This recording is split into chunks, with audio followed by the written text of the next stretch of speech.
Bienvenue à cette exploration dans les secrets de la richesse. Enfin, les secrets. Disons les leçons tirées d'un classique, L'homme le plus riche de Babylone. Mhm. Un livre plein de sagesse, ancienne, c'est vrai. Exactement. Et on va essayer ensemble de décortiquer ça pour en tirer des stratégies concrètes. Surtout pour ceux qui débutent, les plus jeunes peut-être. Oui, voir comment mieux gérer son argent, commencer à investir, des bases solides, quoi. Voilà. Alors, explorons ça. Rappelons le point de départ. Babylone. Oui. On a Bansir et Kobi. Mhm. Ils vivent dans une ville qui est super riche, mais eux, ils rament. C'est ça. Ils voient la richesse partout, sauf dans leur poche. Et ils comprennent qu'il leur manque quelque chose. Le savoir, en fait.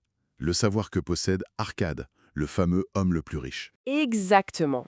Et c'est là qu'intervient la première leçon, celle qu'Arcade a lui-même apprise d'Algamish. Ah oui. Laquelle? Le principe de base, Une partie de tout ce que tu gagnes te revient.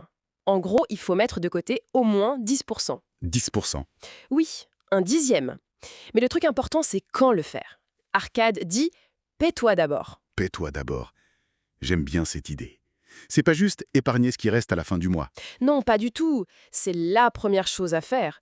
Comme une dépense, mais pour soi. Ça change tout dans la tête. C'est le premier pas vers l'autonomie financière. D'accord. Première brique posée. Mais bon, une fois qu'on a mis cet argent de côté, il ne suffit pas de le laisser dormir, j'imagine. Ah non, surtout pas. C'est la deuxième étape, et c'est là que ça devient vraiment puissant. Oui. Arcade dit que chaque pièce des cuivres économisée devient un esclave qui travaille pour toi. Un esclave. L'image est forte. Oui, l'idée, c'est que cet argent doit générer plus d'argent, ce qu'il appelle les enfants de tes économies. Les enfants. Donc on parle d'investissement, là. De faire travailler l'argent. Tout à fait. C'est le début des intérêts composés. Si ces enfants, ces gains, sont réinvestis, Ils se mettent à travailler aussi. voilà. C'est comme ça qu'un petit capital de départ peut vraiment grossir avec le temps. C'est super important quand on commence jeune, on a le temps pour soi. Logique. Mais attention, j'imagine qu'il faut pas faire n'importe quoi. Arcade lui-même a fait une erreur au début, non? Avec des bijoux? Ah oui, la fameuse histoire avec le fabricant de briques. Il lui a confié son argent pour acheter des joyaux, mais le type n'y connaissait rien. Et il a tout perdu, évidemment. Exactement, ce qui nous amène à un point crucial. Investir, oui, mais judicieusement. Comment on fait ça alors? Surtout aujourd'hui avec toutes les infos, les experts partout sur Internet. Ben, la leçon d'Arcade est toujours valable. Celui qui demande conseil quant à son épargne à quelqu'un qui n'a pas d'expérience dans ce domaine le paiera de ses économies. Logique implacable. Il faut chercher des gens compétents, des gens qui ont fait leurs preuves dans le domaine qui nous intéresse. C'est lié à deux autres lois importantes du livre. Les lois de l'or. Oui, la quatrième dit de protéger son capital contre la perte, sécuriser son trésor. Et la cinquième met en garde contre les gains trop rapides, trop faciles, les conseils un peu douteux. Donc, prudence. Vérifier à qui on confie son argent. C'est ça, pas de promesses irréalistes. Mator. Donc épargner, faire travailler l'argent, bien choisir ses conseils.